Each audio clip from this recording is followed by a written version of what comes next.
Okay, we are live. Thank you all for attending. Yeah.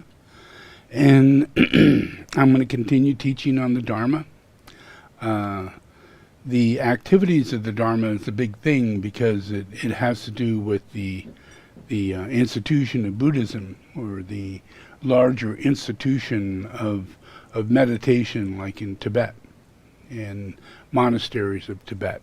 Yeah, and where it's not just people, living at home and I'm a Buddhist and, I Om Namri Kyo or some kind of shit. It's not like that at all. It's literally, you've found a path, you've made it to a specific teaching, and you've dedicated, and then you die, and then you reincarnate, and you find yourself in a Tibetan family. Yeah, and it works like that. Slowly but surely, you come closer and closer to opportunity, to where you could practice, you could study, you could be in a monastery. And if you're in Bhutan or in Nepal or in Tibet and you're born a boy, you have, out of the 3 boys in the family, one of you is going to go to a monastery. It's just a tradition.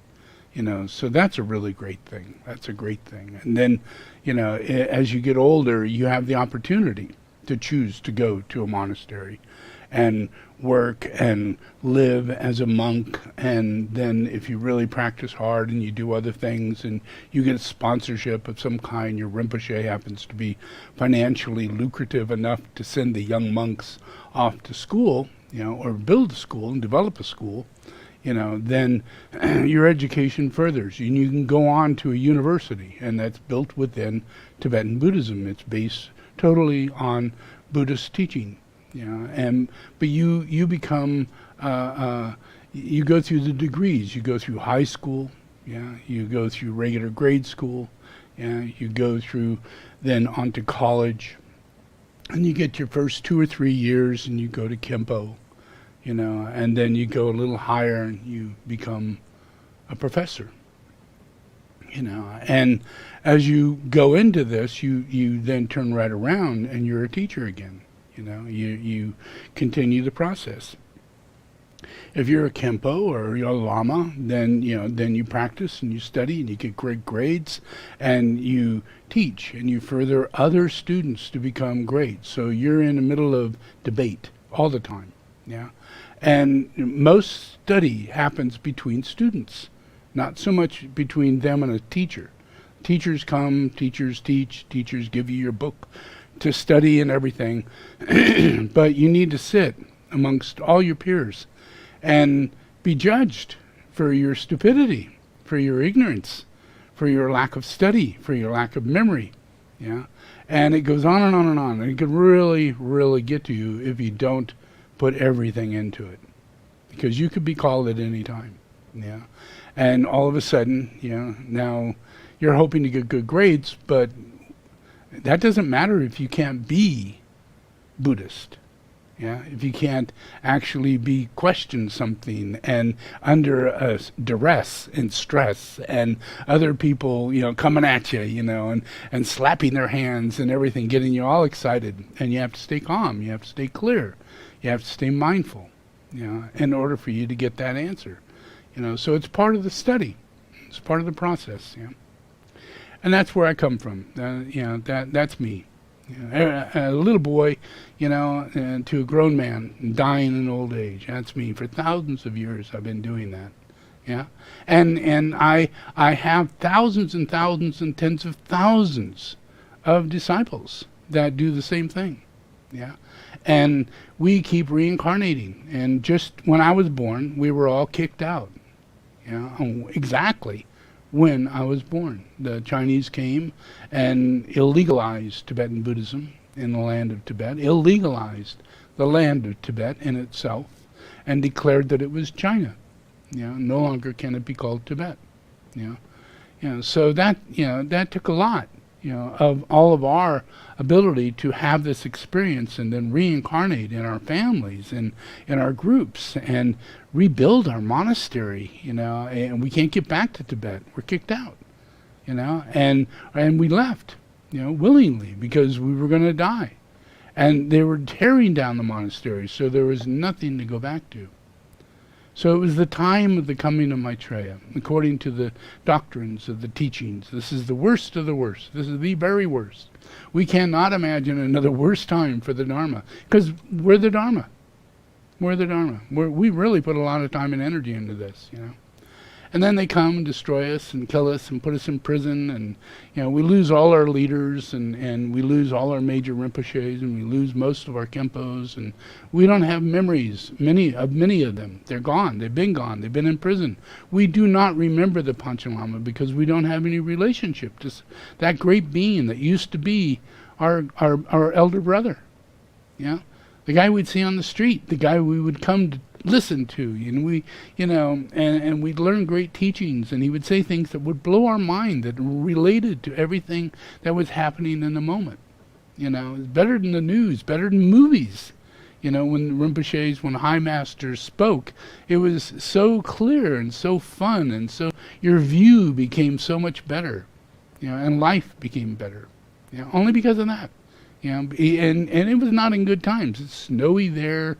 You don't have vegetables. You don't have a lot of gardening. You don't have trees. You know, it's not exactly paradise, but it is where we live. And why do we live there? Because of Shiva. Shiva. Of all freaking things, Buddhists are in that land of Tibet because of Shiva. Yeah. And if you study it, you find out, you know, that's true. It is the history of Tibet. It's the, you know, Mount Kailash, you know, it's Shambhala, it's the hierarchy of what is Buddha and where does Buddha come from, and all those mythologies that are in the history in the books that we read in these monasteries is based on Shambhala, and it's based on the holiness of Tibet. You know, and how the region of the Himalayas and the region of certain areas, you know, Mustang and other areas, are literally regions in which the divine Mahadeva qualities incarnated inside of human beings manifest. Yeah, manifest. Tars are walking around. Little Buddhas are walking around, having great times and wonderful days, you know. As Rinpoches and High Masters, little, small, old, whatever, but in that land, it's legal. It's okay. It happens. Yeah, because the land is sacred. It is a land of Shiva. Yeah, and who the heck is Shiva? You know, most people don't know who Shiva is. They think, well, you know, that's like Om Namah Shivaya. What is that about? You know, that's you know, looks more like, you know, a demigod of some kind. You know. But in reality, Shiva is one of the ancient triads of the three deities of God. You know, God, yeah. And we go way back into time and history and study, and we find, you know, Brahma, Vishnu, and Shiva. Yeah. And that's the grounded reality of history, going back tens of thousands of years. Yeah, tens of thousands of years. So when you're studying Buddhism, you have to study history, because it's about the truth. Where do we come from? What is our origin? You know, how is it I can believe that I can become Buddha? Have there ever been other Buddhas before? Have other human beings attained enlightenment? You know, is it really possible? And in the Vedas and all these studies, it is literally declared and witnessed and written about in historical value. Yeah, you know, so that reincarnates in all these people who are in these monasteries. They're the reincarnation of these times, these periods, these revelations of reality. Yeah, that we're not aware of. Yeah, you know, it's just not part of humanity. But it is in the Himalayas, and it is in the teachings of Tibetan Buddhism and in Hinduism. Yeah, and all the teachers of Tibetan Buddhism come from India.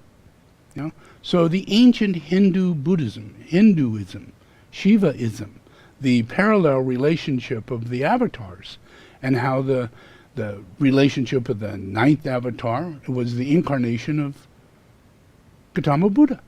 You know, the 10th avatar is the incarnation of Kalki. Yeah, the last of all the incarnations of Vishnu. And that's really something to consider, you know. I mean, wow, study God and you got all this information. And yet everybody just goes, nah, I don't know anything. I don't even have his character. I don't have any idea, But the truth is, there are universities that compile the information of God and the mysteries, and allows us the opportunity to unveil those mysteries in our everyday life, Yeah, because our everyday life is a recapitulation, reincarnation of these mysteries. They're literally existing right amongst us, right as we're living. Yeah. So in Tibetan Buddhism, we have all these high lamas, we have all these people, and we have the different lineages that have happened. We have Padmasambhava, we have Tsongkhapa, and then we have the lineage of the Dalai Lama and the Panchen Lama and the Karmapa and all these different lineages. And most people today, if you study Buddhism and Hinduism and Tibetan Buddhism, the words I just said, the names I just gave you, they would be somewhat common, in your knowledge and your understanding, the books that you read. But it's so much bigger, so much bigger. The universities are intense. There are so many monasteries, and tens of thousands and thousands and thousands of people gather to each monastery. Yeah. And one of the biggest ones, the one that is the origin monastery, the monastery where Tsongkhapa, the last known avatar teacher within Tibetan Buddhism, was Lumbum, Saramay, It is the epitome of virtue and accomplishment, and through the reincarnation of so many thousands of years. It's 2,500 years since Buddha. But this all started way before then. It started during Krishna. It started during the activities of Shiva. All of it, all the turning of the wheel of God is involved in this process, what we're experiencing just in Buddhism. Because Buddhism helps us recapitulate these powers, these influences of truth, greater than the bullshit truth that you're living in today. 24-hour news about Trump and about a virus and about this and that. Yeah? But the real truth, is much bigger than you can imagine. And it's ongoing. It's here. And it is changing the world. Yeah. Yeah, and I speak of it, and it's like, he's talking about a religion, Buddhism, Tibetan Buddhism, or something like that. I'm talking about a science that gave you creation and holds everything together and is the governing body of this planet, the governing body. And that's called Shambhala. Shambhala is the governing body. And every living being, all the new group of world servers, all the hierarchy, all of humanity are illuminated and moved and awakened and furthered by Shambhala. Yeah. So at a time when we're in a dark time, we have, an earth that we think is going to melt, burn up, catastrophe everywhere just waiting to happen, And we have religious problems where people are just stealing money from everybody, and and no one's helping anybody, but everybody's stealing from everybody. And we get a president we find out is a gangster, and we're just reeling with, he could have been just a bad guy, he could have been a wife beater, or a baby raper, but he's all that. He's all that, and he's a gangster. He's a mob boss. And we're so lacking discernment, we couldn't see that. We couldn't see it. Even though when he was 34, he wanted to put these 7 black guys into prison who was just 17 years old for doing something they never did. Yeah, he actually wanted them dead. He wanted the death penalty on these guys. He put out a full-page ad in order to push people to give these innocent young black men a death penalty. And guess what? He got them in prison, and they nearly got the death penalty. It's just that we didn't have the death penalty. We didn't have it at that level to be able to do it. But if he was president, and all this shit, those guys would have died. And when he became president, they found out that they were all innocent. And they all got let out and found out that they were completely innocent, and somebody else actually did it, and they found out who did it. And they asked him, what do you think? And he says, I still think they're probably guilty. That's what he said. I still think they're probably guilty. That's evil. That's evil. That's evil consistent. That's what recapitulation is like. You know? People are what they are. They recapitulate. We have to make ourselves better. Yeah? Better. And to make a better world. Yeah? So behind the scene, you don't know this is going on, that Shiva, Buddha, God, the incarnations of the Avatar, and all the students of that have collectively been together for thousands of years, fostering the saving of humanity by instilling understanding. Yeah? Not through knowledge, but through wisdom. Through wisdom. We would meditate and we would read so freaking much we knew every word by heart. And people would call that memorization. And it wasn't memorization. It's by doing it 100,000 times. You get it. After about 10,000 times, you're hardly turning the pages. You just keep going. And you turn the page for reference. And that's it. And it keeps the rhythm going by having the pages in front of you. But you're not really reading from them. Only through reference. Yeah? And it just instills in the person the song. What it is you're saying is bodhisattva. This is constant. This is consistent. This is eternal. This is real time. Real time. Immortality. Yeah? Not like what all humanity thinks. When we're in puja, when we're in meditation, when we're doing these things, and we're reading the script of the highest states of wisdom and commitment towards service and changing and relating to all living things to be raised up out of their suffering. And to say that I will stay in incarnation until every living thing has attained Buddhahood. Not just got better, but attains Buddhahood. Every living being. Yeah? That's an enormous commitment. Yeah? And that only comes from wisdom.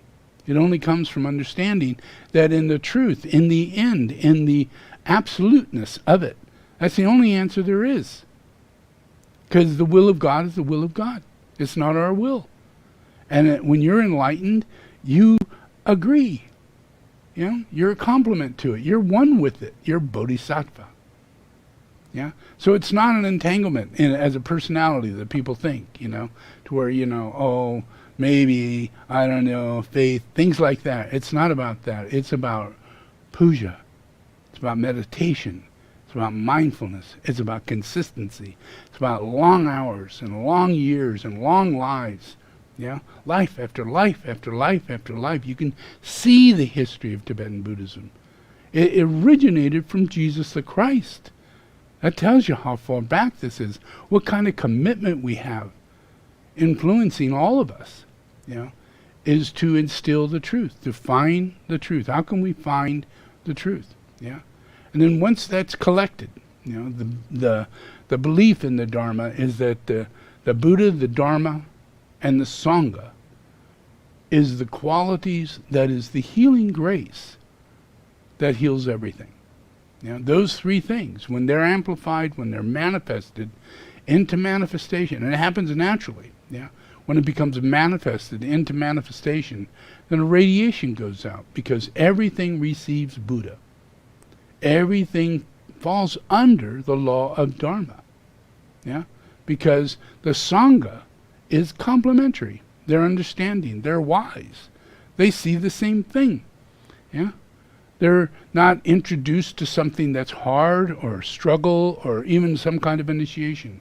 It is literally a lifting up and literally a complementation of universal consciousness, a universal state of consciousness. And that's not what's taught at most levels in Tibetan Buddhism. It's not what's taught by most Rinpoches and things like that. It's what's taught by Maitreya.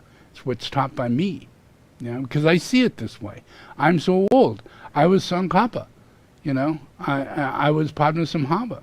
And I established all these monasteries. And then I had to go back and live within them as a child, as a teenager, as a grown-up, as dealing with all these things, every single life, all the way up to today. And then I was just dropped off. Imagine, I'm doing this for thousands of years, and then all of a sudden, I find myself in an American family, in Oregon, on a mission, to bring Shambhala to world, and become the incarnation of Buddha Maitreya, because this is the time. This is when it has to take place, And then, so I had to leave my monasteries, and everything collapsed. All of Tibet lost its light. They lost what protected it, which was me. And all of a sudden, I'm in another side of the country. And now all the major Rinpoches from Tibet also live in the location that I was born, in Washington or Upper Oregon. Their monasteries are there.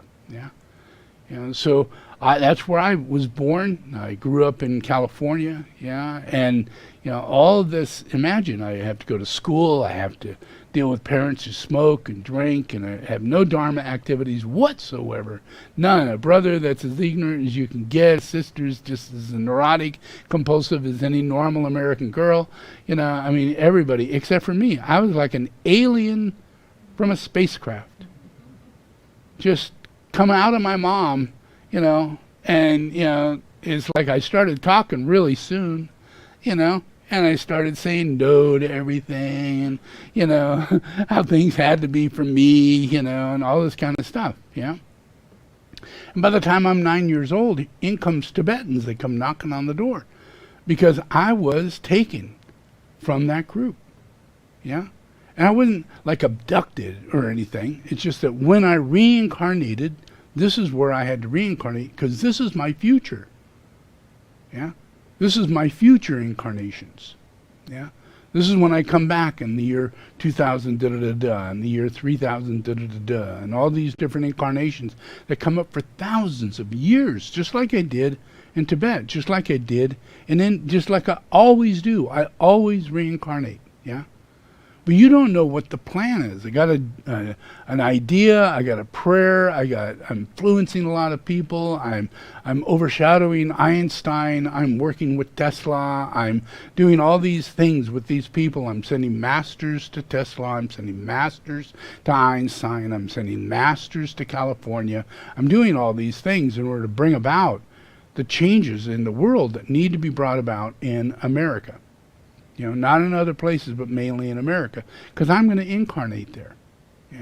By incarnating there, it's the only place where Shambhala can manifest, and that's a war. When Shambhala comes, a war begins.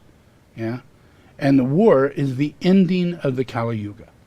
So let me show you this.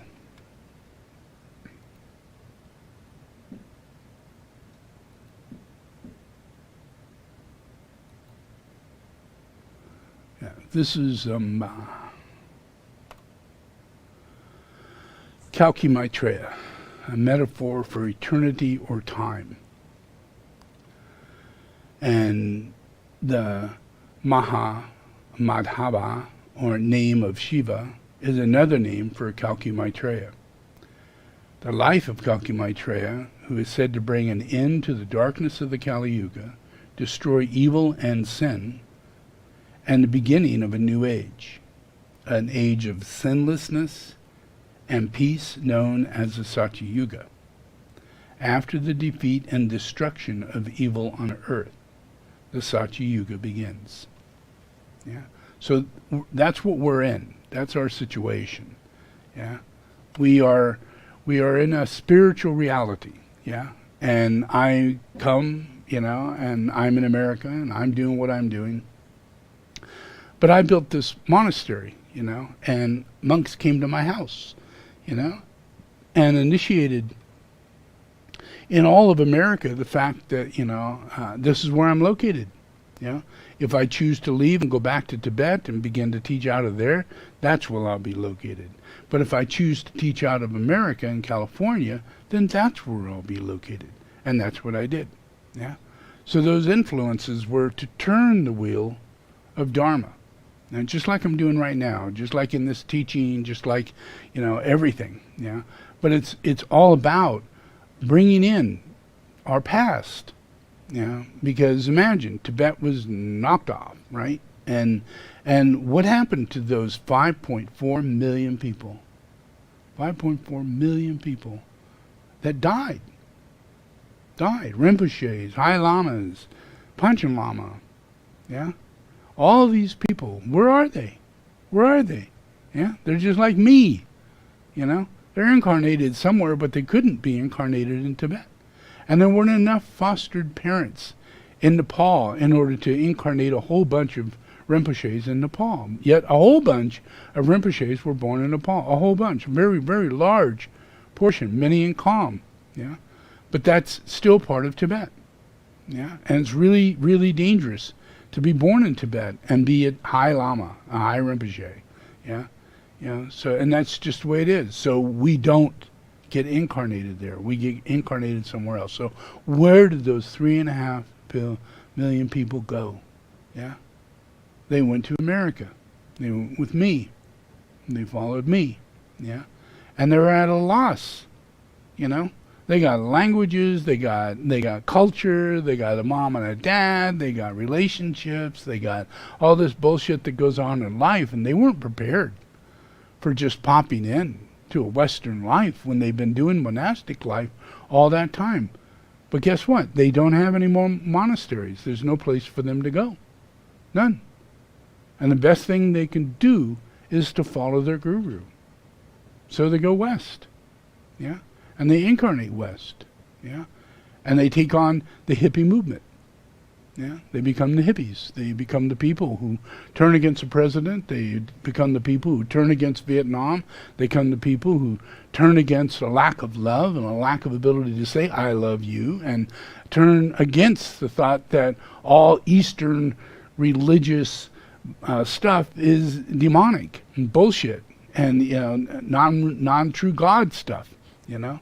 They all were open to that because they came from that. That's their past lives. And they weren't the highest initiates, but they were, 3.5 million people who lived in monasteries, who can't live in monasteries anymore. Yeah?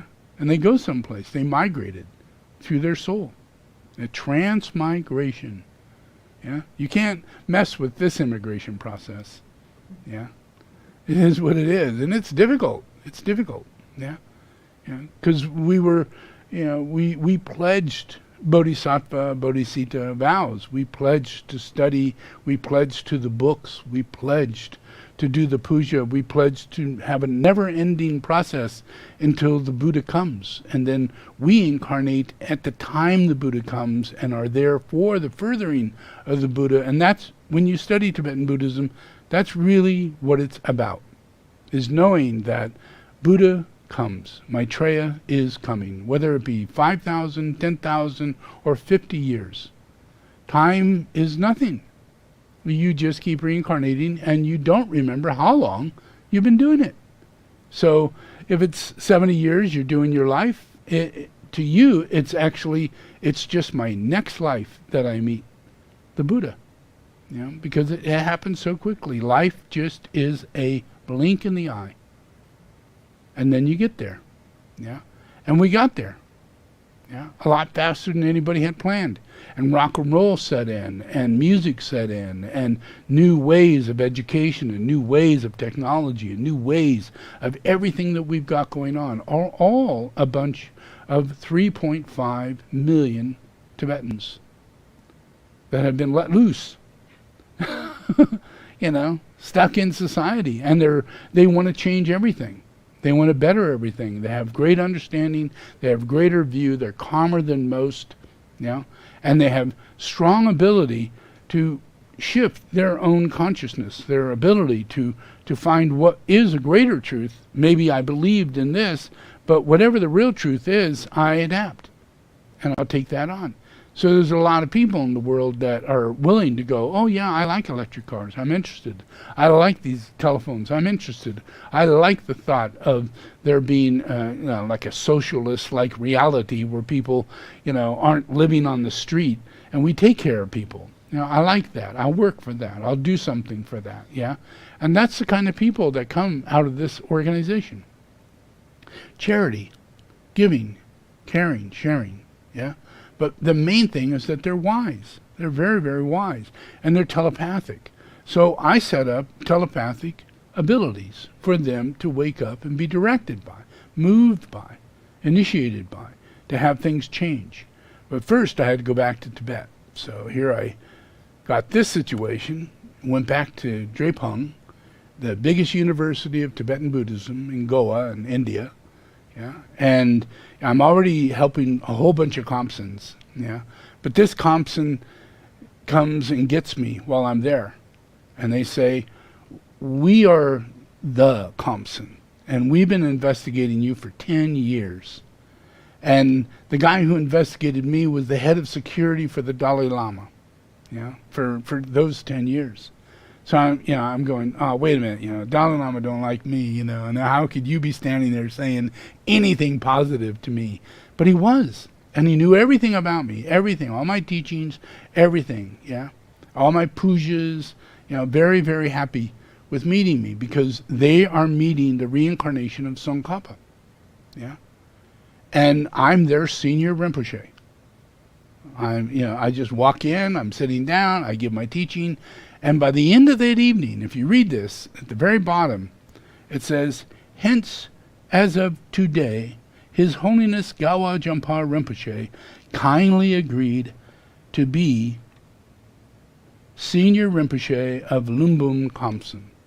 Yeah? The Senior Rinpoche of Lumbum Khamsin, yeah, is Tsongkhapa. Yeah? And that's me. That's always been me, but now that this kind of thing comes together, then I have this going with me, this involvement. And this is Lumbum Khamsin. This is where I sat.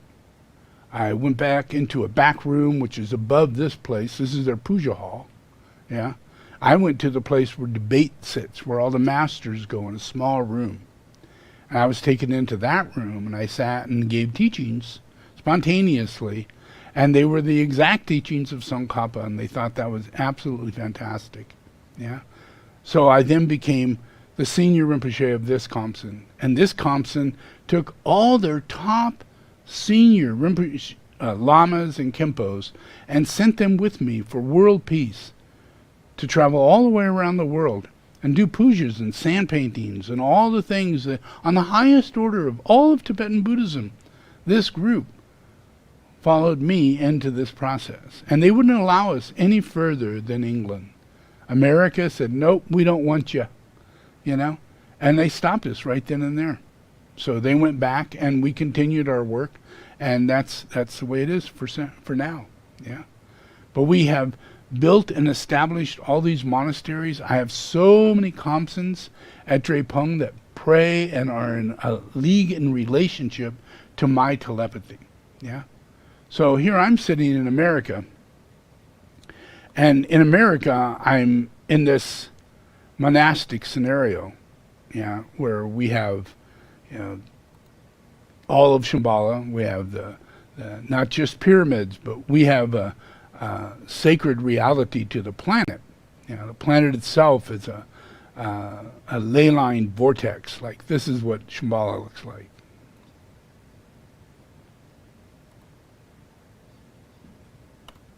That's Shambhala. And you see on all those domes, there is a pyramid, and each pyramid is exactly the same height and dimension as the center pyramid, what seems to be the biggest thing, but it's really not. They're all the same. So they all actually represent this. Yeah, they all are a pyramid. They all have an orb sitting on top of it. And this I also make available for people to put on their heads. And this is literally a telepathic connection directly to Shambhala. Yeah, very serious. It's not a joke. It's a very powerful thing. And yet, in Shambhala, in the corner of all these pyramids is another pyramid, and inside that is a 3-foot-long etheric weaver, an earth weaver. Yeah, and it also sits at the very top of the capstone, hanging down. Yeah, each one of these pyramids have that sitting in there. Yeah. And those are what radiate out in every single etheric weaver solar form that's on Earth. Every single person is in radio frequency, communication, Shambhala communications. Yeah?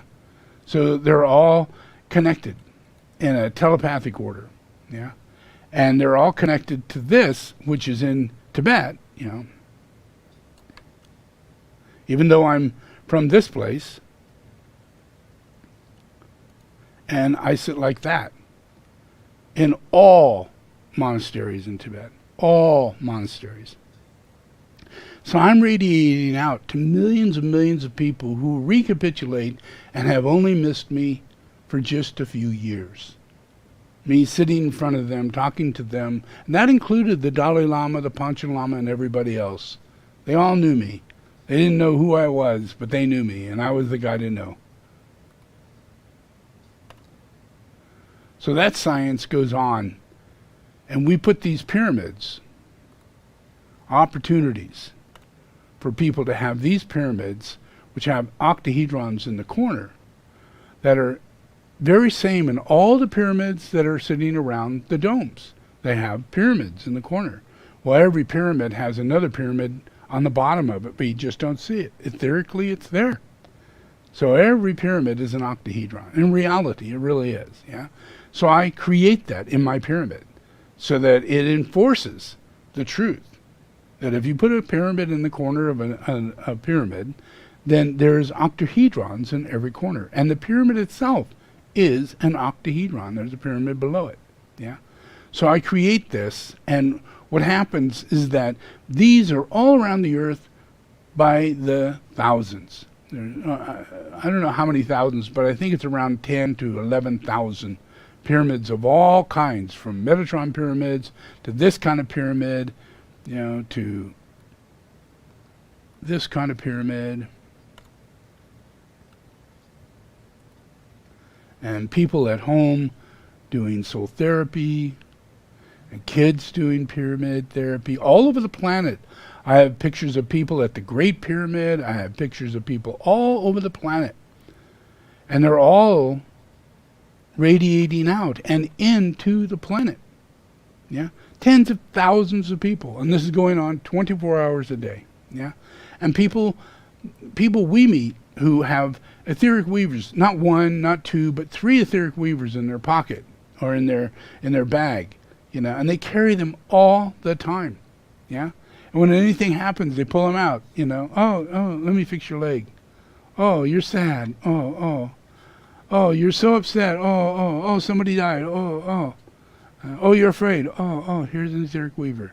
Yeah? Tens of thousands and maybe hundreds of thousands of people out there with etheric weavers that by response, if they find pain and suffering and people who are going through negative processes, they go to the etheric weaver and they make a difference. They connect that person into the grand design of the relationship of Buddha. Yeah? The sentient reality that's happening in the wheel of Dharma, the science of Buddhism. Yeah? Which is all about everything that we're doing. It's just that everybody's ignorant. They don't know why the Great Pyramid is or where it came from or any of that. But this is all just going to wake us up to the point to where we have that light, that influence of light. Yeah. So we have people right now, we have this kind of thing going on.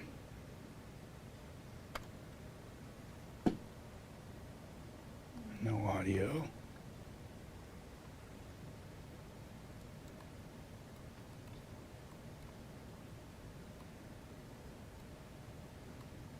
I'm unable to physically serve that subpoena to Scavino. They can't find him. Which is remarkable. Mind you, the subpoena set a deadline of tomorrow to comply with requests for documents. Face a roadblock of sorts in their efforts to get insurrection, face a roadblock of sorts in their efforts to get a former ally, President Trump, or former President Trump's allies to testify more than a week after subpoenaing former Trump aide Dan Scavino. The House Select Committee has been unable to physically serve that subpoena to Scavino. They can't find him. Which is remarkable. Mind you, the subpoena set a deadline of tomorrow to comply with requests for documents. Biden has rejected former President Trump's request to shield the former president's White House documents from a House committee investigating the Capitol riot. Biden's top lawyer saying invoking executive privilege to shield them, quote, is not in the best interest of the United States. Here's ABC's chief Washington correspondent Jonathan Karl tonight. So those are two things, yeah? One is that these guys, just 4 of them, 4 out of hundreds, and the president's included, but this is just the beginning. These are guys we know has information.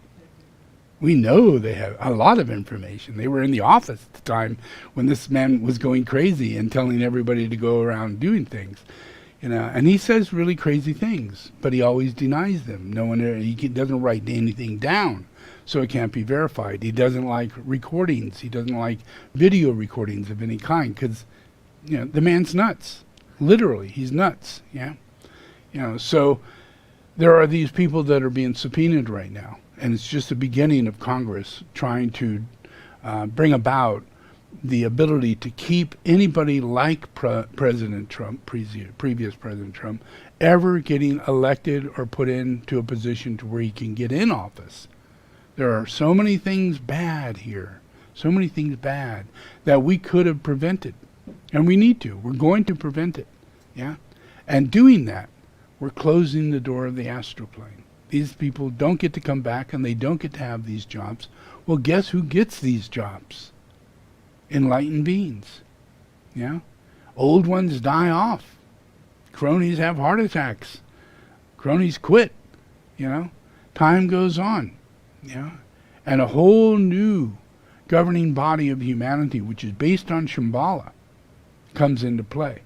Yeah? So Shambhala has a war to do in the process of that. It has the need to externalize everything that's going on. You know, like this. A type of progress in the vow that Democrats made to pursue accountability for January 6th, with the Senate releasing damning findings today on Trump's attempt to overthrow the election, including premeditated efforts before the riot and insurrection on January 6th. These were by then President Trump, demanding the DOJ take actions to overturn the election with attempted orders.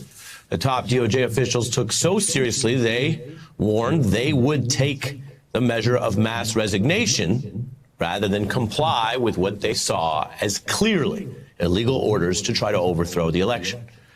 This is the evidence of the coup. Trump's own lawyers also threatened to quit rather than join what they viewed separately as a, quote, murder-suicide pact. Now, all those lawyers get a subpoena. Yeah, and they come in, and you know they better not lie. Because going to jail is really bad on your record as a lawyer. You know, it's bad enough you lie in court, but this is big. Yeah, and this is going to go in history. This is like writing down the Constitution. You know, who are you? What is going on? There's a lot in the Constitution that you don't know about. You don't know that the Constitution was written in private, in a secret situation, because there were so many people not wanting it to be written, that there already was a Federation Constitution of the Federation, which was a separation of different states in their own little federal areas, you know, not of United States.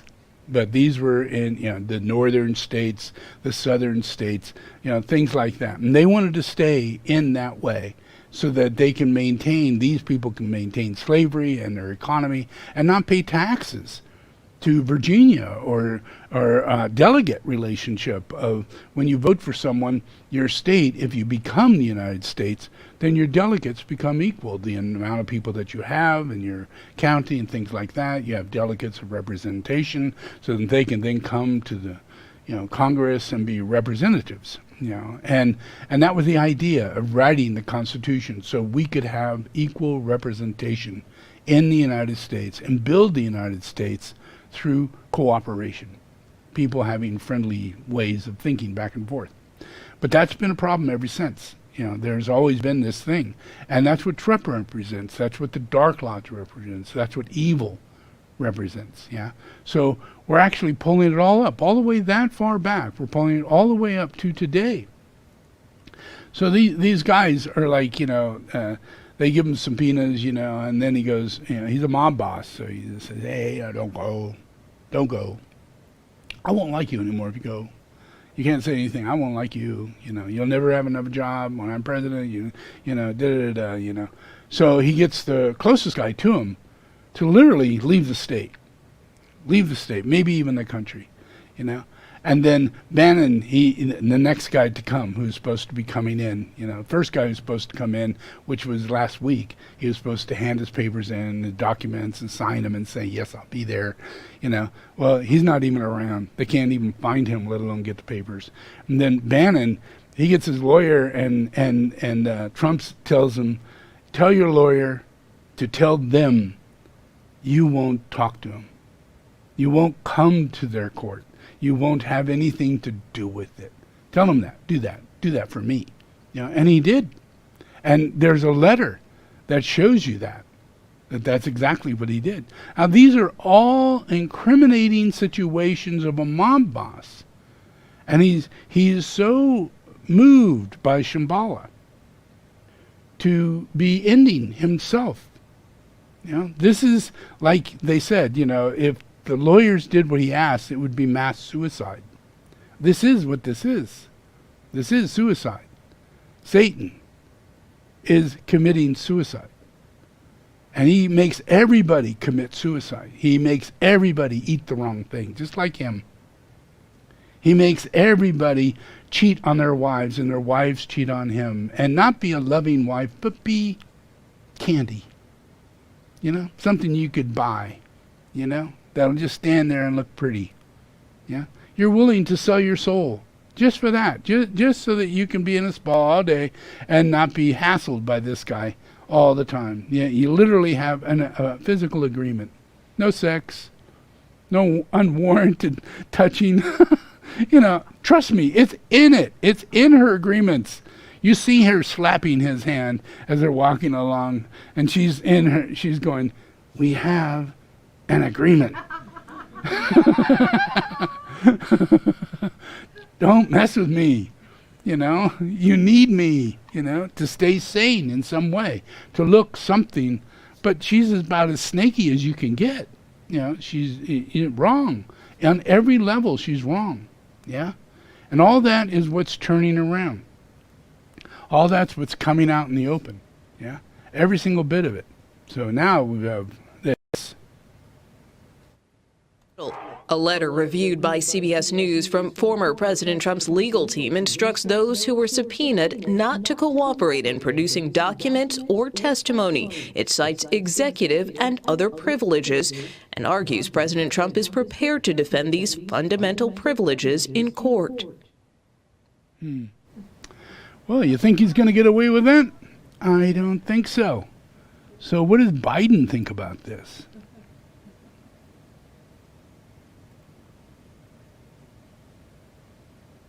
Insurrection face roadblock of sorts. Insurrection face roadblock of sorts in their efforts to get ally President Trump or former President Trump's allies to testify more than a week after subpoenaing former Trump aide Dan Scavino. The House Select Committee has been unable to physically serve that subpoena to Scavino. They can't find him. Which is Remarkable. Mind you, the subpoena set a deadline of tomorrow to comply with requests for documents. And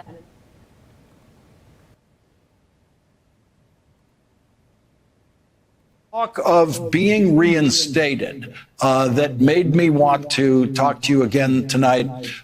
This is Donald Trump thinking, perhaps, that in August he will be president again.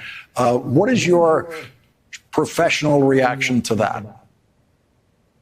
Well, Donald Trump is delusional. This is not news. We've known this for the past 4 years at least. He keeps insisting on things as true, which are demonstrably false. That's the definition of a delusion. So I think what we're seeing is a continuation of his grandiose delusion that he is better than everyone, more important than everyone, and consequently, no one else matters.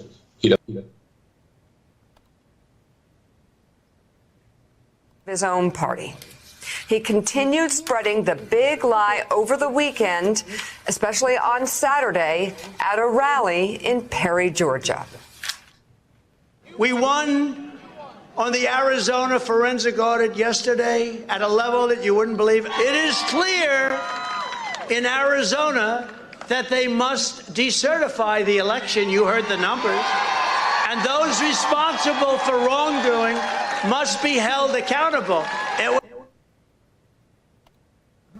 So what do you think? Is he crazy? I mean, there isn't anybody that doesn't know that the Arizona electoral process gave back 360 votes to Biden, adding on to his already 7.9 million electoral vote or election votes that he got, winning that vote. You know, come on, that's insane. Yeah. You know, so, you know, this guy is not just doing this, you know, but he's making it impossible for anybody, lawyers, people who stood with him before, anybody, you know, he's making it impossible for them to live. They can't live. They're going to get subpoenas. They're going to go to court. They can't talk, you know, and then all of a sudden that becomes a criminal act. And now they're taken out of the court.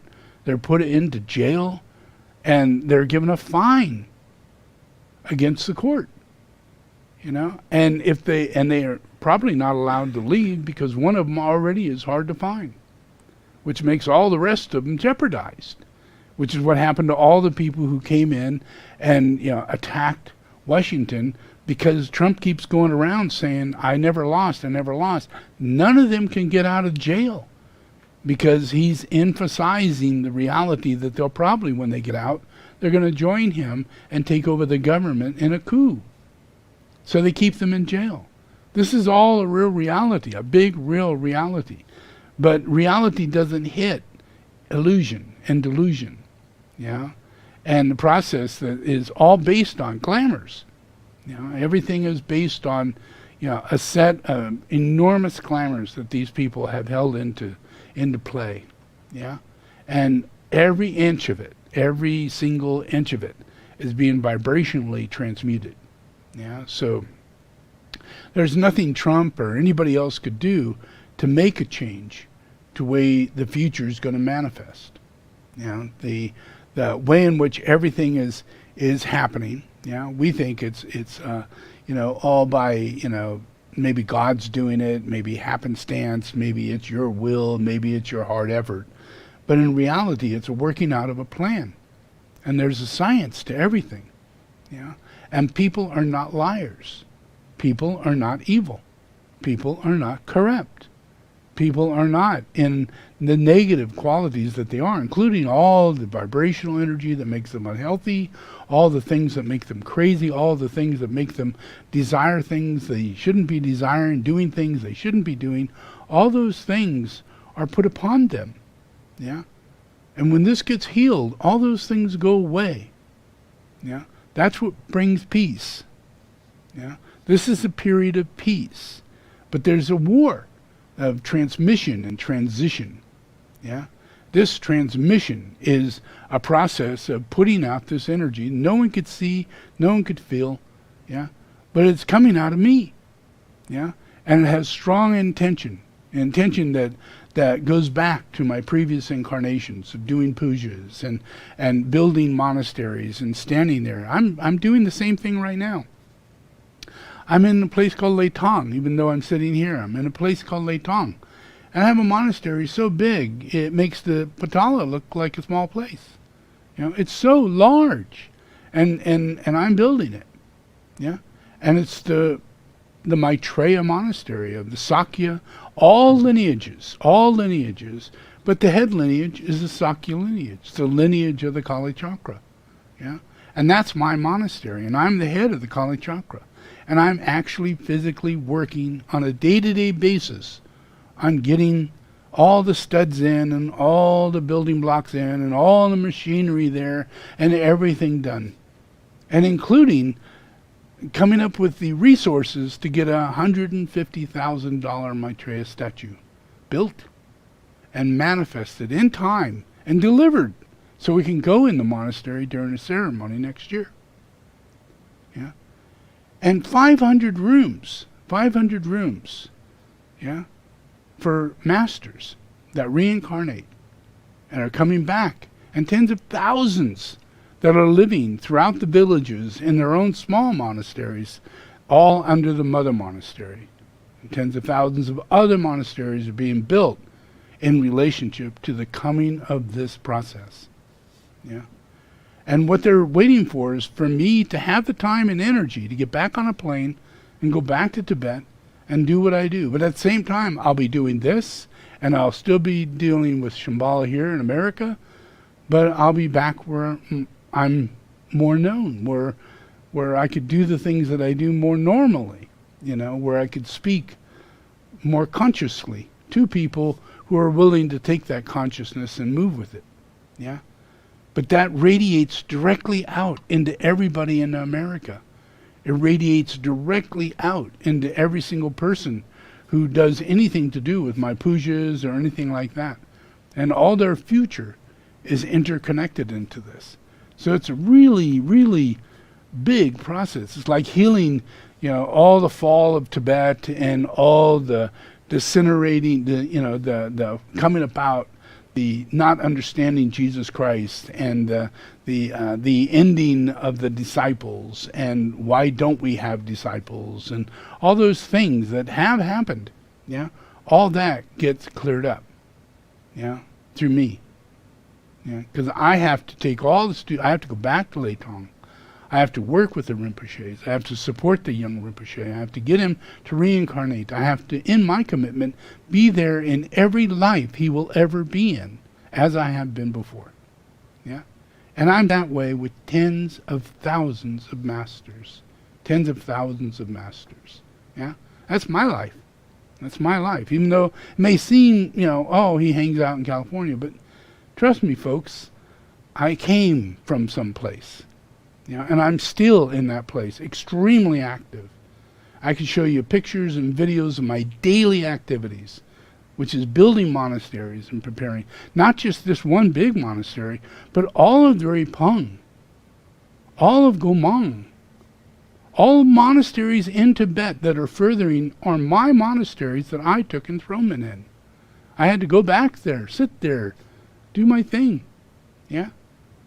And so there is a big wheel when I say I do Dharma teachings, a big wheel that's going on in my work. Yeah, I am not what you see here. I'm not what you see sitting in front of this camera giving you teachings. You're not alone. Yeah, there's also Logan Tuku. He's watching this right now. There's also people in Drepung. All the Compsons watch this. Yeah, all the monasteries watch this. Yeah, you're not alone. Yeah, and I'm their teacher and I'm your teacher.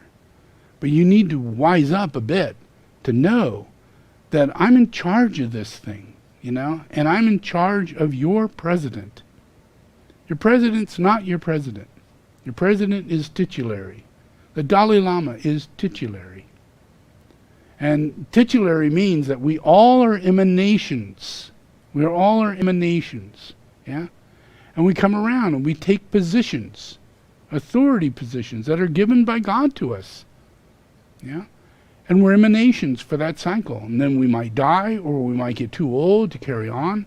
So another one comes in and takes that position. This happens in all the Sakya lineage. It's all family. When the father dies, the younger son comes in. He's being developed. He's moving into being able to take on that position later on in 20 years.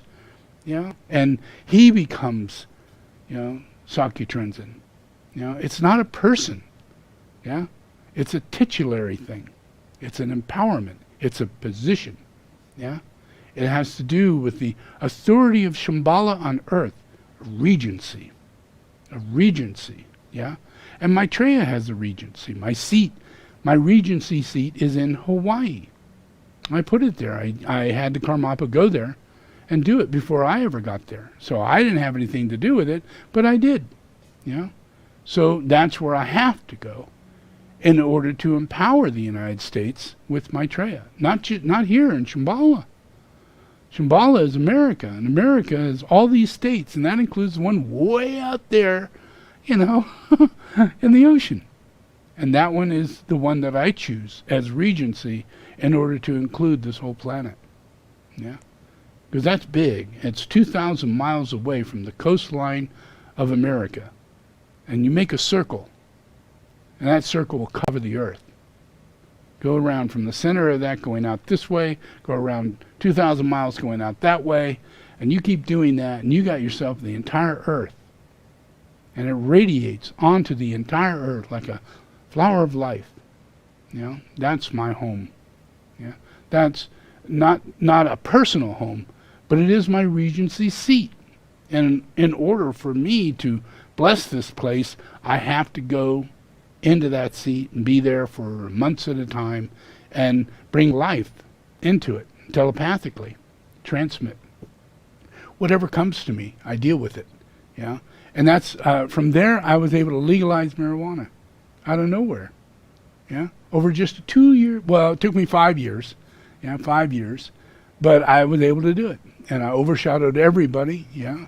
All the major doctors and the University of Hawaii and everything for all 5-year period. Yeah, and it got us to the place to where we are the most organized, scientifically, spiritually ordained marijuana growing community in the world. Yeah, you can't buy bad shit from Hawaii. Yeah, you can't get produced stuff that you can get from California or any other place in the United States. From Hawaii, it has to be made by hand. And every aspect of it is controlled. So you know it's organic, you know it's clean, you know it's mold-free, you know all this, all the way down the line is good. Yeah, and that's the way it's supposed to be. So this is, that place, my Regency place, is a place where I can bring about initiatory processes into very hard things that need to be changed, like homelessness, building houses, small houses, feeding every single homeless person in Hawaii. I do that. I do that. Every single homeless person in Hawaii is fed. Try doing that someplace, anywhere else. But I did it there. And because I live in Maui, which is where I organized my seat, and I placed a stupa there for my incarnation, yeah, in that place, things are so hot and so connected to my ability to synchronize changes on a political level, because it's a fourth ray continent. And since I have a strong first ray monad, when I go there and just live my normal life, get up and feed the birds and have fun and go swimming, you know, eat my normal, you know, carnivore diet and have a great day and go work out like crazy, you know, enjoy my life. I mean, I'm in Hawaii of all things, you know, but this lifestyle, this whole process connects into that fourth ray, and that hits the whole entire planet faster, easier. That's how hippies got to be hippies, was Hawaii. Yeah. Kathmandu and Hawaii. And the two places that I initiated my Regency seat, which is in Kathmandu and Hawaii. Yeah, those are the major Maitreya Regency seats. So anyway, that's the influence that brings about change in all of our systems. Yeah. So for this level of you know, can you see this in California? You know, not Tibetans, you know, but average everyday kids, you know, average everyday kids, you know, and you know, no regular schools. The majority of them want to go to the monastery. You know, the majority of them like the simple clothing. The majority of them do not mind eating 2 meals a day. Yeah, the majority of them, all of them, you know, have reincarnated, and it's our job, it's our responsibility to build monasteries, to provide, because if we don't do it, you open the door to hell. You open the door to other things they will do in their life. I don't believe in that. Yeah, I believe, you know, if you don't give people instruction, direction, you know, help them with their life, move them forward with wisdom, there's not a reason for the hierarchy. There's not a reason for all our study and all our hard work and all our ability to give charity. It's not about charity. It's about helping people to become wiser so that they themselves make better decisions and they don't get into the bad karma they're in today. Change their karma. So the universities are based on that, influencing that. And when you come out of this, we go into a Satya Yuga. We go into a whole other universal consciousness, another technology, another advancement in society, where we don't just heal, but through vitality, we become wiser, older beings who lives hundreds and hundreds and hundreds and hundreds of years. And we build temples that we live in, that we understand, that we have monasteries, that we literally live in those monasteries. We don't want our own home. We're not, that's how far and advanced this will go. Well, right now, we're doing good to get a tiny house, thinking that we're spiritual. That's spiritual. And it's not. The monastery is spiritual. The collective is spiritual. It's not about, communism or some kind of thing where we need to all, that kind of thought, It's about common sense. Gathering, being together with like-minded people and studying something that's so hard to understand that it is a psychic envelope that you must deteriorate. You must break it down, and irradiate back into it using methods and technologies that allows you to take up what it is that's evil in the world and transform it through your pujas. And that's the science of what these people are doing in these meditations.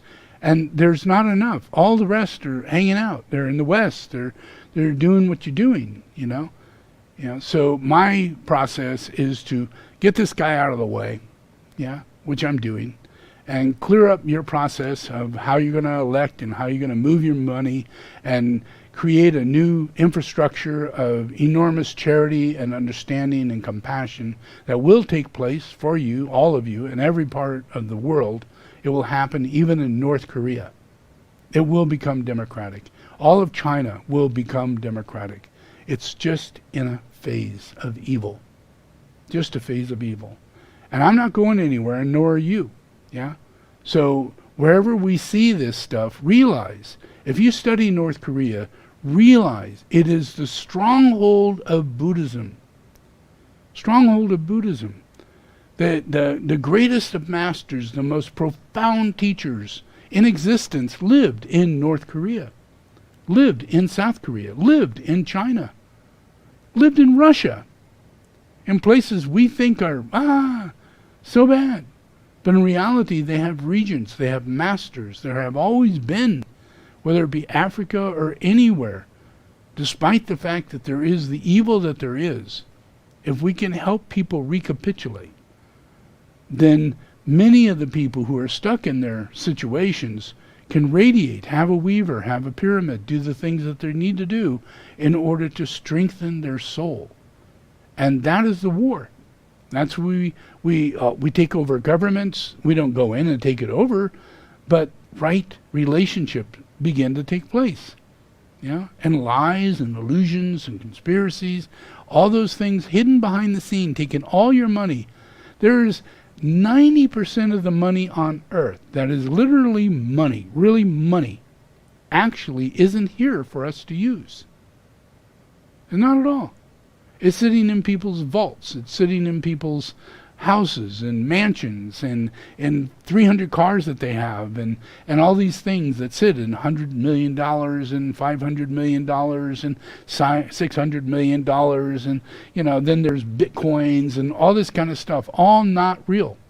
All not real. It's their money, not yours. It's not in the system. Not in the system. All that money not taken. That is a lot of money, folks. You need to really understand what I'm saying. This whole thing is caught up in money. And yet, most of all of it is stuck. It's not in the system. It's not for us to use. It's held by incredibly greedy people on Panama and in South Dakota and, all kinds of places that are holding money and no one knows it's there.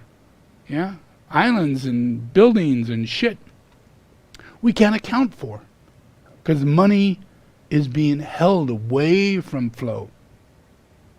So if you can stop the process of conspiracy, catch South Dakota, catch this place, catch Panama, catch these places, shut these places down, raise up the consciousness of considering the fact that this is wrong, and we should do something against it, and there may be a lot of people who will die due to corruption and murder and the kind of country that that's happening in. A lot of people will die if you go up against it. So that means that it's going to take a while for that area to change. But other areas, people will die, people will be held down, and people will get past it. And we'll win. But it is a war, folks, and people are dying. All over the place. People who represent us. People who care. People who are sticking their necks out. People who are stepping out from Facebook and saying, do you know they're out after your children? Do you know they're creating hate? Do you know they make money by fostering hate and they know it? Do you know this? That lady is likely to be dead soon. If not dead, she'll be harassed in ways you'll never imagine. And look at all the people who are harassed by Trump and all the other people who are gangsters and power-hungry people. If you go against them and don't let them continue their corruption and manipulation for money, it's always for money. You step in the way of that money, you're dead. You'll be destroyed. And that's where the war's at. The root of evil is money. So we got to turn this process through charity. By understanding charity.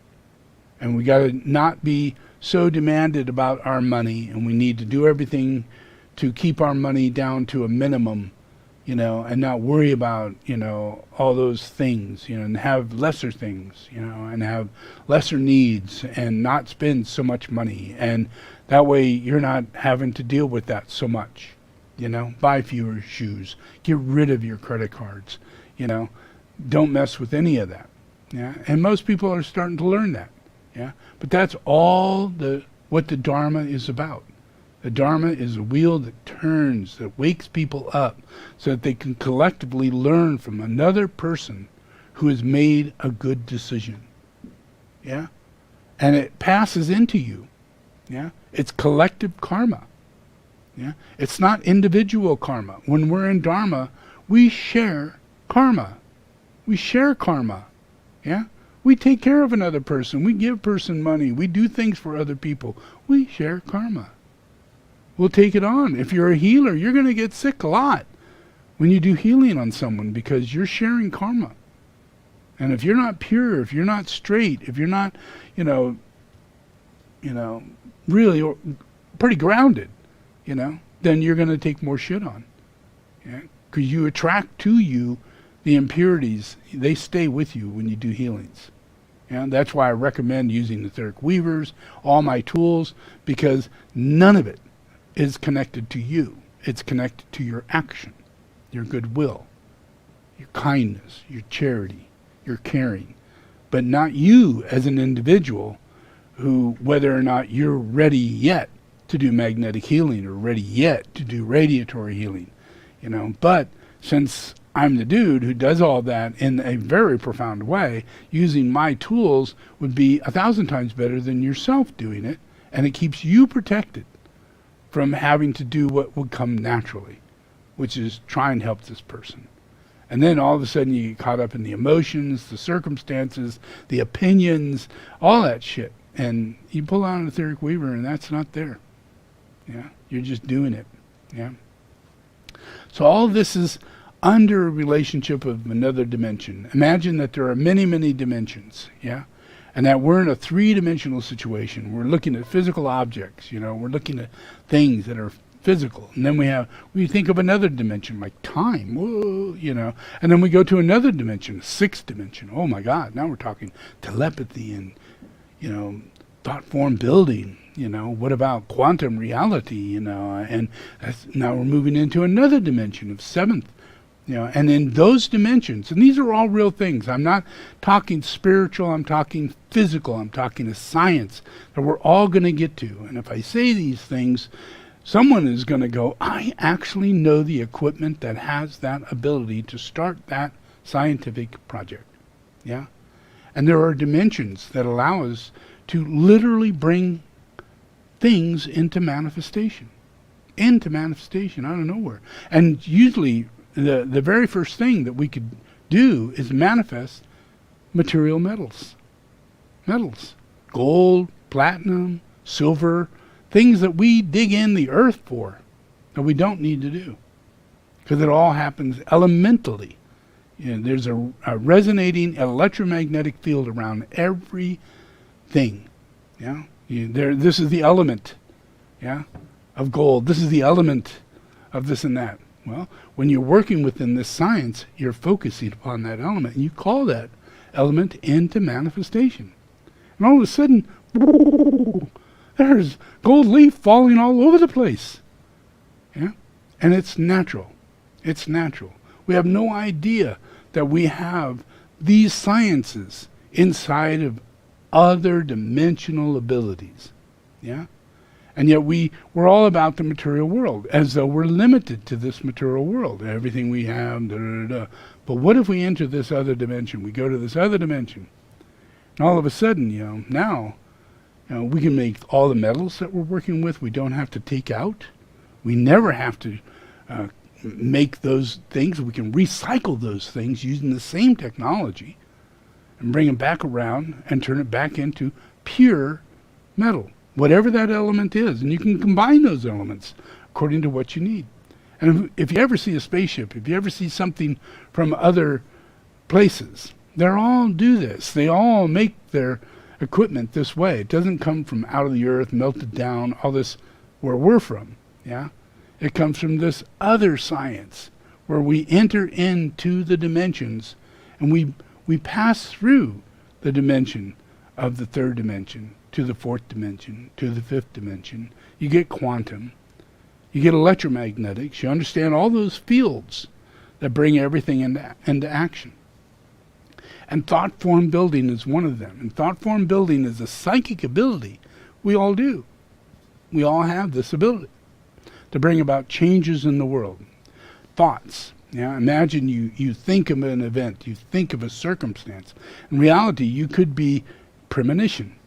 If you're open to the reality of opportunity and change and open-mindedness and things like that, some of your mental thoughts could come from higher soulful thought forms that are prophetic, and with understanding.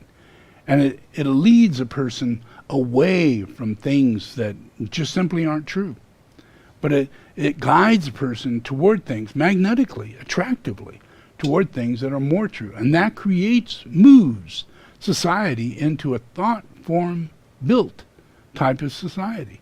That people are, by their own, rather than us putting tattoos on because we have thought forms that are collectively, we're sharing back and forth, on an astral level.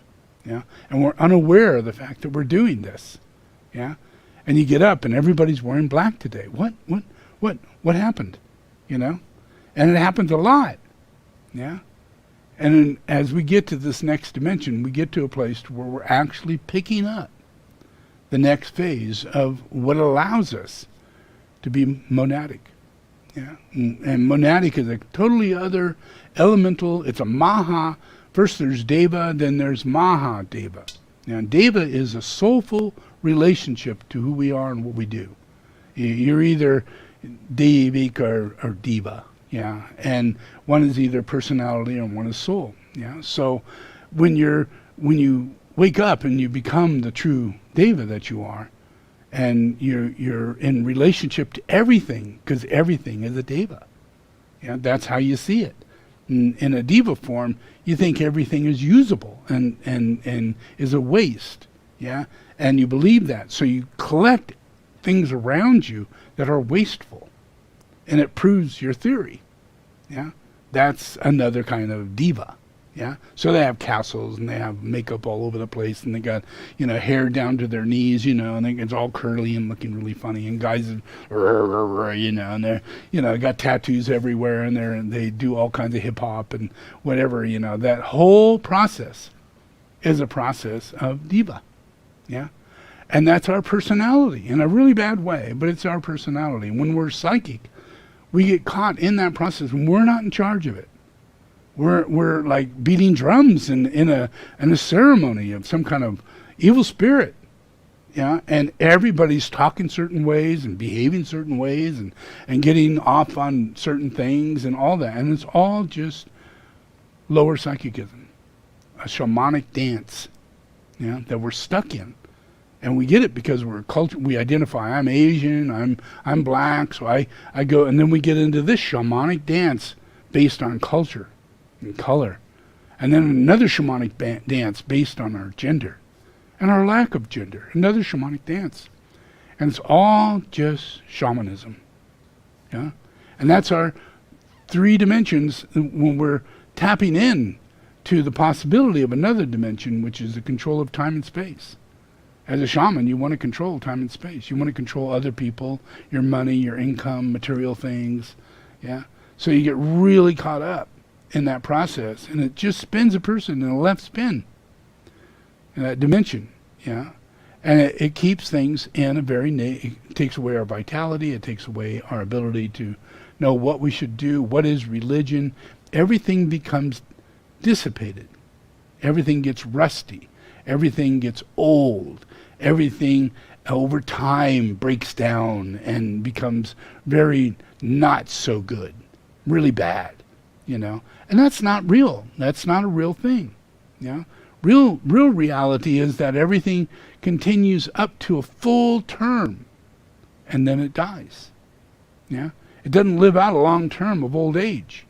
I can't talk, I can't see, I can't hear, I can't do anything, and still living, And that's where most people are at, because they've got this entire left spin going on that keeps that thought form building process connected. So whatever it is that we would get healed from, we don't want to hear it. We don't want to hear it. It's old people get old and they get senile. That's just the way it is. Well, it takes a long time for us to hear them finally say, well, actually, it's caused by too much sugar, and it is a symptom of diabetes and other types of energetic processes due to your diet and unhealthiness, long term, and that, and now we're getting to a place where they're finding out that, aging is a disease, and it's not something that's supposed to happen. It's a disease, just like all other diseases. You get sick from it, yeah, and you get these symptoms, and you can die from it, yeah. But aging has nothing to do with any of those diseases, yeah. It could be regeneration, rather than degeneration, and the aging process, all the aging processes that go with it. So we're just now coming into that possibility. Yeah, and that links in our ability in thought form building. These are all things that are being pushed into humanity to not take the doubting side of things. Don't use that like there's a blue pill and a red pill. There's a negative and a positive. Don't take that side. Stay open-minded to what's going on, because what I'm saying is that there's me, and there's the hierarchy, and there's Tibet, and there's all of this puja that goes on, and all this science that goes on, and inwardly it's waking you up down here in these lower realms when we're spitting chunks of tobacco out and drinking whiskey, where other places they're praying and doing puja and studying physics, and they don't hang out together. They're in very different places, east, west, yeah. So when this comes into play and we start changing this lower mind set to where we're willing to take chewing tobacco and chew it, we're willing to drink rot gut whiskey, all the terrible things that we were aware of and willing to do, because of extreme astral illusion, extreme left spin energies on every level. That took a long time to heal this nation and other nations, Africa, India. I mean, they're all just so down, low, really low in the process of spirituality. Even though India says it's this, even though this might say it that, but it's low, And to move everything into where it's at today, it takes an energetic principle. And it was the energetic principle that comes out of the science of Tibetan Buddhism, So just imagine, we got this Trump guy, and, he hasn't been around, I mean, he's not from Tibet, We know where he's from, We know that he lived his Italian life, and, and he was in league with Hitler and had all the great things that went with previous lives, But that's war, and that's hostility, and that's greed, and that's corruption, and that's tyranny, That's where a person's so bad that they collectively lie to everybody and raise people up into this thought form building rage of a cult. And it creates a cycle of cults. So we have more cults. We have the Catholic Church. We have all these different cults that have formed, and they're a manifestation of all the greeds and qualities that are inside of society. And they come externalized as just as unhealthiness, just as a part of being insane, But the cults all die. They all die. Everything inside of this cultural scenario of what we see as life is a process, So imagine that you have Hitler, and you have the tyranny, and you have everything that we've had from the past, and we have what we have going on today. But what we really have is a working out of these people to not come back, not to surface again, So they're being absorbed through Tibetan Buddhism, but you don't know that it's happening. You grab an etheric weaver, you change your life, you stop smoking, you stop drinking, you choose not to carry on bad relationships anymore. All those things are furthering you. They're changing you, And it's bringing about changes in the entire earth, And it's happening by spontaneous acts inside of people, because this is about other dimensions. That fourth dimension is time. So here we are. We're now in the year 2021, going to the year 2022. The Lord was born in 1951. He took a body in 1950. We're all in this cycle of time. The Lord resurrected in the year 0. So we're on the time. We're on the clock. We're in the dimension. We are in another dimensional reality. We are saved by the Lord. Now, I'm a lot of talk, a lot of trying to explain, but for you to only understand what's going on and how this is going to happen, the way it's happening, so quickly. I mean, there's nothing stopping me. Nothing stopping me from stopping Trump. And this is the devil, people. Nothing stopping me from squishing Hitler till his dying breath. Nothing stopped me. Nothing stopped me from taking the reincarnation of Aleister Crowley and smashing him into a wall and ending his life.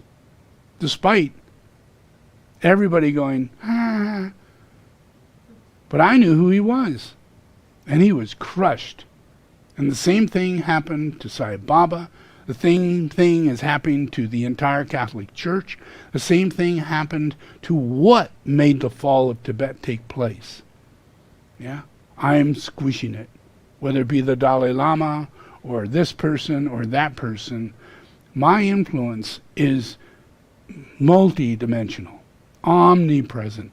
And you have no idea what that means. How that can make such a difference in the process, how I can clean this house. It takes me 70 years in order to ground out build monasteries, set things right, get to a place where I'm actually sitting and talking. I'm 70 years old, but that's just time. It's just the turning of a clock. And I'm that clock. I'm Kalki. Does that make sense? So it's not like you think, yeah? You think time is what it is. It is what it is, yeah? All's good. Time is great, yeah? But time is the Lord. The Lord controls time, and then the Lord controls the next dimension above that, and the next dimension above that, and the next dimension above that. He agrees with it all.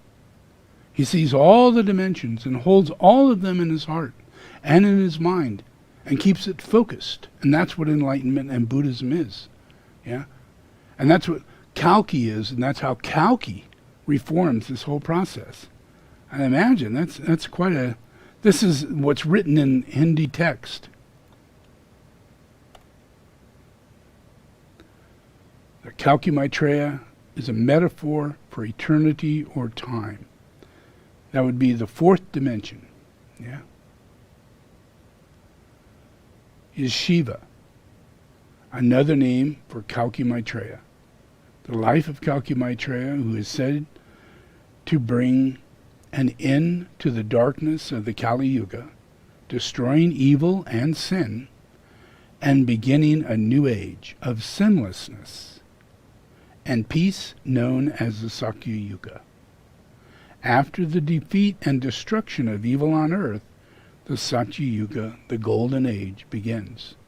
And it's just another time. This is the time of the golden age. This is the time of the Satya Yuga. And in every yuga, there is a different consciousness. And we're going to end this sucker with a bang. Yeah? Their history will come back on this thing, and there are books about the devil being written every day about his fall, claiming him to be the devil, claiming him to have gotten Christianity to sign a pact with the devil, claiming that he did that, claiming that he is the devil without any exception. All these different things have come out over Trump, and his minions. You can't make people like that. They are what they are.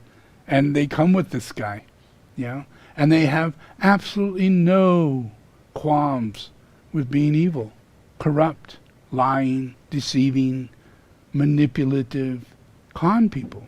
Yeah, they have nothing wrong with it because they come from another dimension, a dimension that has no humanity, no human being built into it. Yeah, everybody comes from Adam and Eve, another dimension. The dimension of all the dimensions, yeah? All seven rays, yeah? All the influences of paradise, all relationships to all the angels, all the way to God, all the way to earth, yeah? All the dimensions to heaven, yeah? And all the kingdoms that you could ever imagine are dimensions, yeah? When you enter from plant kingdom, mineral kingdom, you go to one to the other. You're entering dimensions. And it's not a metaphor. It's a real thing of God consciousness through thought form building. It's all happening through the mind of God, under the will of God. So that's really a peaceful feeling when you come to that reality, when you're clear of all of this evil. Yeah? And you will be clear of it because they are not coming back. These are the last couple of years of Mr. Trump. The last couple of years. And we get to witness him die in desperation. Die in poverty. Yeah? We get to witness him do that. Yeah? We get to witness him stand in front of a court and be judged. One court after another court after another court. Yeah? And there's nothing. There's not ownership he can have. There's not money he can have because it will all be taken away. Because they will find so many things he is indebted for. They are obligated to do right by the people who suffered by this man, including the little girls who were raped and the women who were raped. Yeah? He has an obligation to them. Yeah? And he's going to pay. Yeah? You didn't carry the light of time with Christ in the 80s and the 90s. Yeah? So that didn't allow Michael Jackson to be witnessed. It didn't allow Sai Baba to be witnessed. My job is to make witness. If without witness, it will return. You must witness. You must witness it. Just like God, you have to witness this. Just like Shambhala, you have to witness this. Just like going into a monastery and being there forever, you have to witness such a thing. Yeah? It's not a vacation time. Life is not about having freaking vacations. It's about real thing, life. Yeah? Yep. All right, so let's do a little prayer.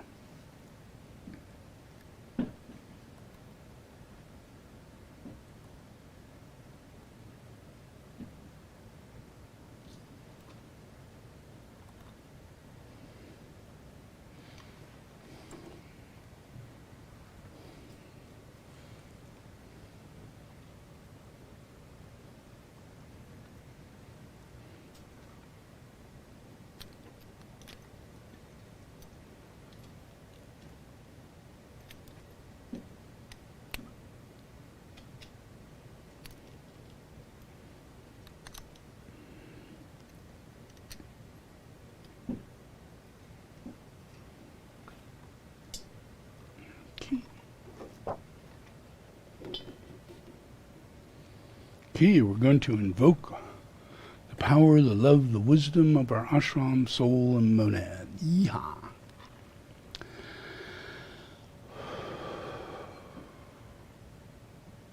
Just imagine, you're sitting with Jesus Christ, the head of Tibetan Buddhism and all of Christianity and everything known to man as religion. So I'm really the dude, yeah? So when we sit here and we say, I invoke the power, the love, the wisdom of my ashram, soul, and monad, trust me, I have brought you to the power, the love, the wisdom of your ashram, soul, and monad. Yeah. It's not in Disneyland, it's not in a movie. This is real. You could see it all around you. You could see the effect of it, and you could see the changes of it in yourself and what's going to happen, everywhere. Yeah. So this is an invocation of recognition of something that is being invoked. Like I said, I've been doing this for thousands of years, and this is what I invoke. And I do it in Chenrezig Puja form, I do it in Padmasambhava form, I do it to elementals, I call upon elementals, and I ask for their grace, and I bequeath them the understanding of what I understand them to be, and how I feel from them, and how I feel they can make a difference. And I pledge, my betterness to receive that quality and be a part of that quality and not go against it. That I could see greater things of myself. That's what life is about. Even if you're me, even if you're Maitreya, even if you're Jesus Christ, you can always see greater things in yourself. And you have to be humble. You have to receive it. Yeah? Acknowledge it. It's not great in some, kind of thing. But it is something that awakens you. It helps you. It changes you. It's something you need. Yeah, and it's something you don't have. Yeah, and it all comes from grace. So you always have to be receptive to this. Yeah, so when doing your invocation, it's to guide me into the right activity in the plan, and it's always through the grace of what is coming in the plan. It moves you, it guides you to it. Yeah, so just trust that you are in that. You are that. Yeah. And the more you continue, the more it will be, the grace that guides you. Yeah? All right? So, all right. Just repeat after me. I invoke the power, the love, and the wisdom of my ashram, soul, and monad.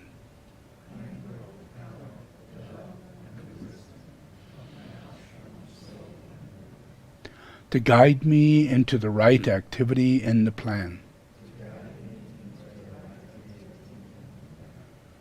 to clarify and stimulate my mind, to transform and transmute my feelings and emotions,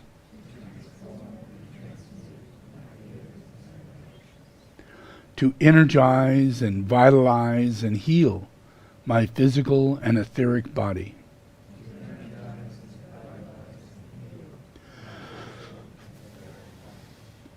so there is a normal flow of energy in my physical and etheric body.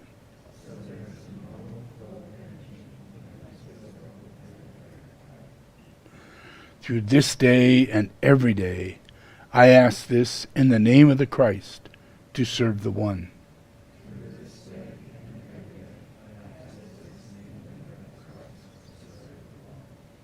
All in the name of the Father, the Son, and the Holy Spirit. Amen.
Seven rays to raise the senses of humanity, expressed as the soul.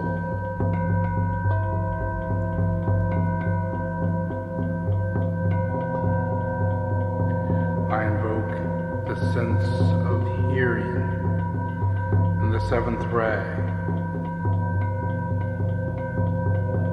hearing the word of God, the word of power.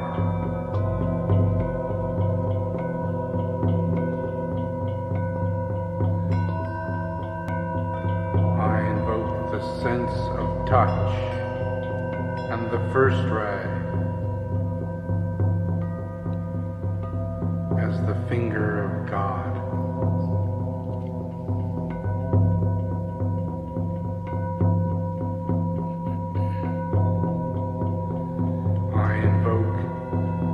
Sense of sight as the third ray, as the eye of God.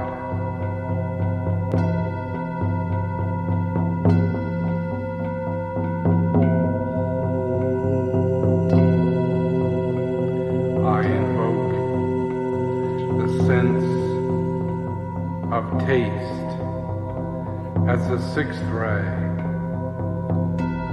as the desire of all the nations.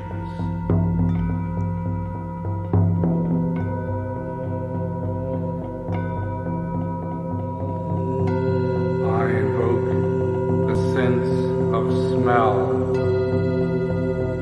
as the fourth ray, the beauty of revelation.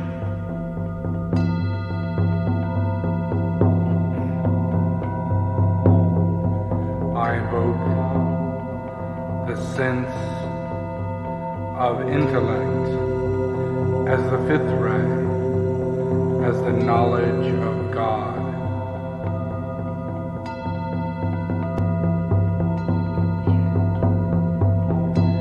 I the sense of intuition. As the second ray,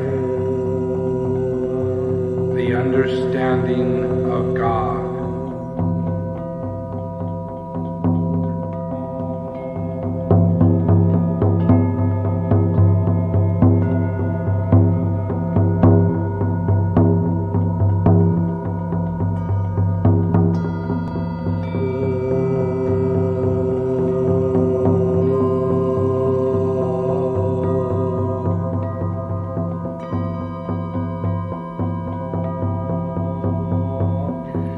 I call upon the synthesis of the seven rays to be expressed through your personality.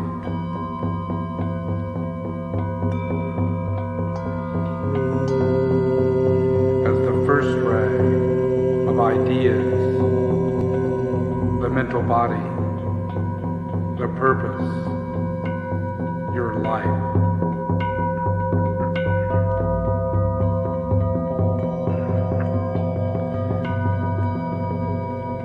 Second ray of ideals, the astral body and your quality.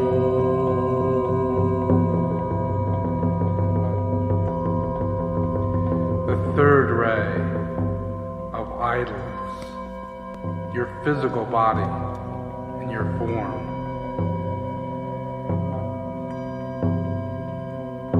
The fourth ray of the fourth kingdom of humanity in balance.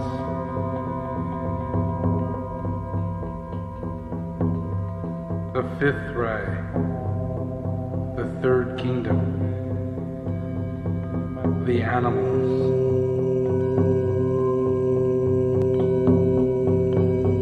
The sixth ray, the second kingdom, vegetables. The seventh ray, the first kingdom, minerals.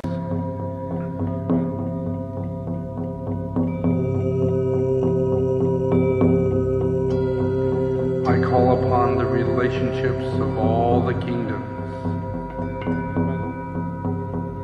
to penetrate the personality of humanity and express its collective soul.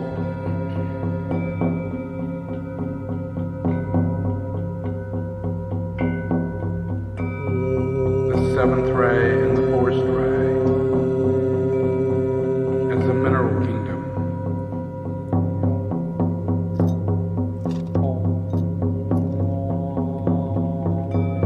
The second ray, the fourth ray, and the sixth ray as the vegetable kingdom. The third ray and the sixth ray as the animal kingdom. The fourth ray and the fifth ray as the human kingdom.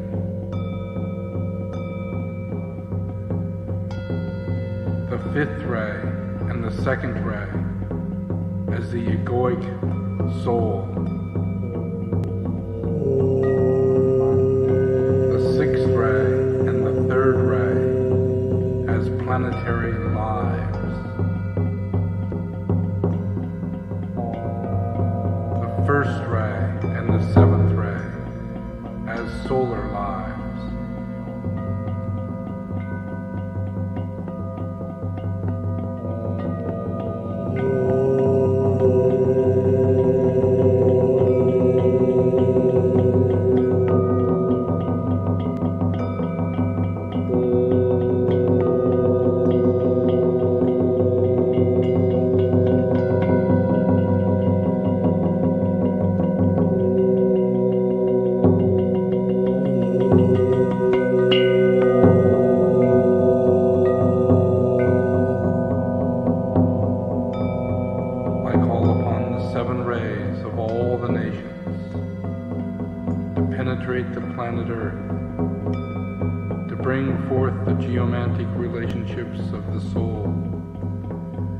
integrate the egoic ray and the personality ray of each nation, and to express its true expression, to make manifest peace on earth as one living whole body of God.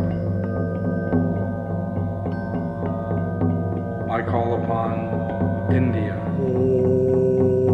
to bring forth its fourth ray of personality and to integrate its first ray of soul to manifest the hidden light.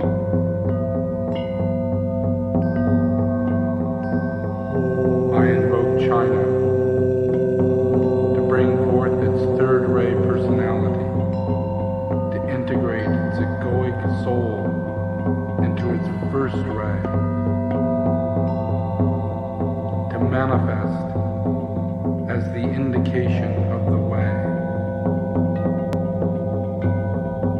I invoke Germany to bring forth its first ray of personality, to integrate its egoic soul of fourth ray, to preserve the truth.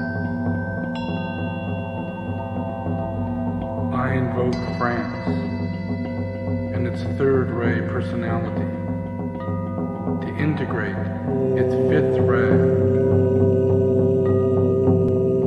of egoic soul to release the light. I invoke Great Britain and its first ray personality and its second ray egoic soul to bring forth its service. I invoke Italy and its fourth ray personality to integrate its sixth ray soul to carve the two paths. I invoke the United States and its sixth ray personality to integrate its second ray soul to light the way. I invoke Russia and its sixth ray personality to integrate its seventh ray soul to link the two ways. I invoke Australia and its fifth ray personality to integrate its fourth ray soul and serve the lighted way. I invoke Spain and its seventh ray personality to integrate its sixth ray soul to disperse the clouds. I invoke Brazil and its second ray personality to integrate its fourth ray soul to hide the seed. I invoke the entity of this planet, the planetary logos, to incarnate the life and the beingness of this planet. I invoke the expression of the second ray force into both the personality and the egoic rays of the nation and the personality of the egoic ray of humanity, to fuse itself and its light into its healing process. I invoke the esoteric law of solar energy to make manifest the cosmic force of light, love, and peace.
Okay,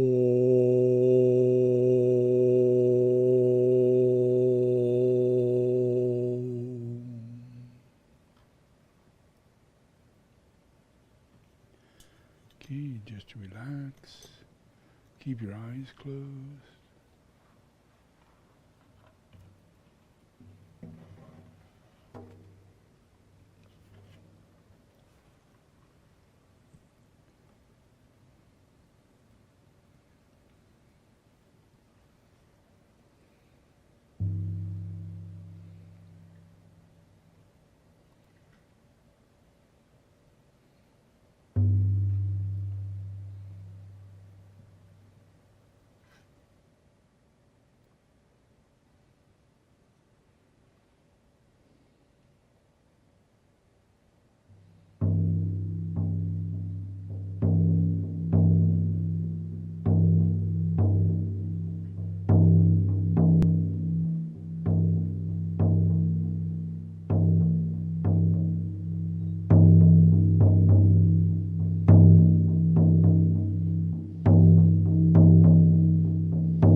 Okay, just relax. Open your eyes. Hello.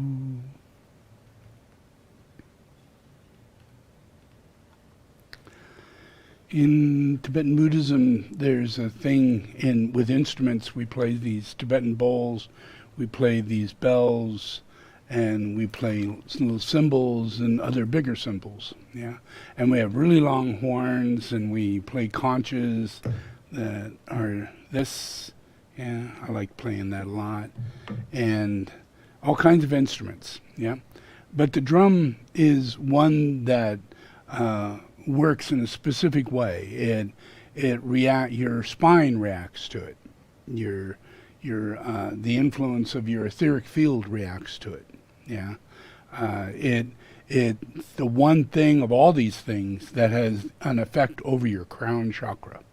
Yeah, and it allows that willful, prideful piece of shit crown chakra, that should be full of lotus and love and kindness, receiving the blessings of God, which are always reflective to not now, I don't want to, I don't know, those kind of things. Those are outbursts by your lower self to God's will, situations that happen, whether or not you're ready for them or not.